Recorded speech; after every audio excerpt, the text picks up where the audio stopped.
Oke, baiklah, sebelumnya saya informasikan dulu kepada teman-teman. Oke, untuk video ini nanti saya akan berikan giveaway lagi, oke, di channel ini. Kalau seandainya ingin mendapatkan giveaway, teman-teman silakan subscribe dan like-nya, dan juga komentar, oke, karena saya akan pilih di kolom komentar bagi teman-teman yang berkomentar saja yang saya akan pilih mendapatkan giveaway-nya. Oke, tentunya komentarnya nanti saya acak, oke, siapa yang saya pin itulah yang mendapatkan giveaway-nya. Oke, jadi silakan teman-teman subscribe dan like dan komentarnya juga, siapa tahu teman-teman yang beruntung mendapatkan giveaway-nya untuk hari ini. Oke, baiklah, langsung saja kita kembali ke pembahasan. Oke, nah di sini saya akan ingatkan kepada teman-teman, tidak usahlah, oke, tidak usah takut sama yang namanya ancaman DC dipinjol, sama teroran, sama apapun yang dikatakan mereka. Semakin kalian takut, semakin teman-teman merasa khawatir, cemas menghadapi DC pinjol, ancaman WhatsApp ataupun telepon dari mereka, semakin terbahak-bahak mereka, semakin tertawa terbahak-bahak menghadapi teman-teman semuanya. Oke, jadi untuk apa kalian takut? Untuk apa kalian cemaskan? Mereka juga menagih hanya sesuai dengan template kata-kata mereka dalam WhatsApp. Oke, jadi tidak usah Anda cemaskan, khawatirkan. Semakin Anda takut, semakin senang mereka. Oke, jadi lebih baik kalau seandainya memang belum ada untuk membayar, lebih baik tahan saja. Kalau memang mereka benar-benar datang ke rumah, bilang saja kalau Anda memang belum ada uang untuk saat ini. Kalau terjadi sudah ada rezekinya ke depannya, nanti saya akan lunaskan. Bilang saja seperti itu. Mungkin mereka akan memahami apa lagi kondisi Anda saat ini. Oke, tidak semua orang mendapatkan rezeki yang berlebih setiap hari atau setiap minggu, setiap bulannya. Siapa tahu ada yang lagi di PHK, siapa tahu ada yang dikeluarkan dari pekerjaan, jualannya tidak laris atau tidak laku, oke? Usahanya lagi mampet, lagi macet, kan tidak tahu, oke? Jadi kalau seandainya DC pinjol itu memang keterlaluan kalau mereka sampai menghakimi teman-teman ataupun memaksa teman-teman semuanya untuk membayar apapun resikonya, tidak peduli Anda menjual aset, tidak peduli Anda pinjam sana, gali lubang sini, gali lubang situ untuk membayar hutang.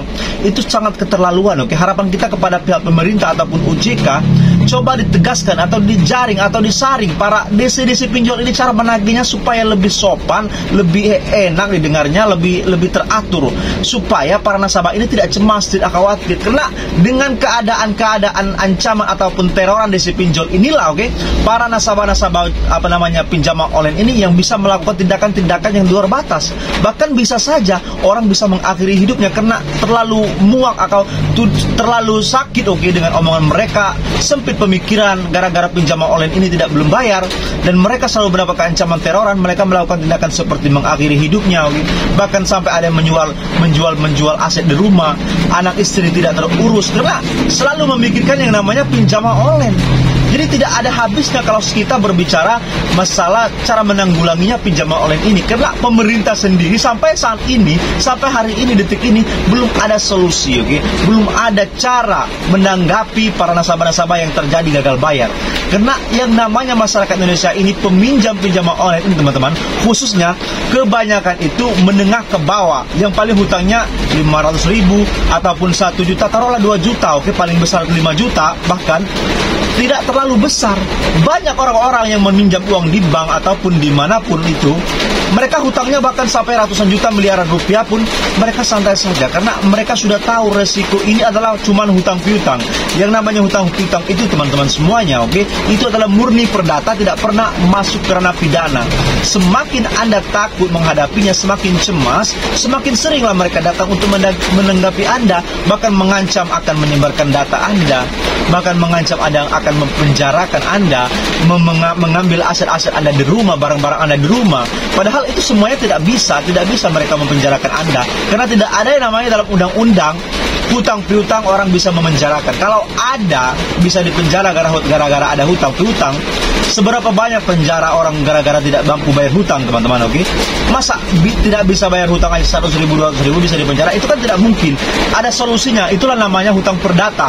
Kalau Anda mampu mencicil sedikit, walaupun 1.000 rupiah pun, 1 perak pun, itu namanya bisa dikembalikan dengan cara mencicil. Itulah perdata. Tidak bisa langsung dipidanakan, terkecuali dengan syarat-syarat tertentu, oke? Jadi teman-teman harus pahami itu. Kalau mereka mengancam ingin mempenjarakan atau yang mengambil aset-aset Anda di rumah, kalau sampai seperti itu mengancam mengambil aset-aset Anda di rumah, bisa laporan ke pihak yang berwajib, oke? Karena tidak ada mengambil aset para nasabah, tidak ada. Karena kita tanpa agunan, bukan kita mengagunkan rumah kita ataupun sertifikat tanah kita ataupun sertifikat rumah kita, itu tidak ada. Kita mengadakan foto-foto kita ataupun data-data para nasabah itulah agunan para nasabah-nasabah pinjaman online. Jadi mereka dengan data-data kita inilah yang selalu mengancam ingin menyebarkan data, padahal tidak boleh menyebarkan data. Oke, mereka bisa dipidanakan kalau sudah sampai menyebarkan data para nasabah. Oke, dengan tidak boleh, tidak tanpa seizin para nasabah mereka menyebarkan data, mereka bisa dipidanakan. Oke, jadi teman-teman tidak usah terlalu khawatir, takut menghadapi ancaman-ancaman isi pinjol. Oke, jadi tenangkan, rilekkan pikiran kita, semoga kita bisa mendapatkan rezeki yang berlimpah. Amin amin ya rabbal alamin. Jadi ini saya, wassalamualaikum warahmatullahi wabarakatuh. Terima kasih, berjumpa lagi ya soal ini. Terima kasih.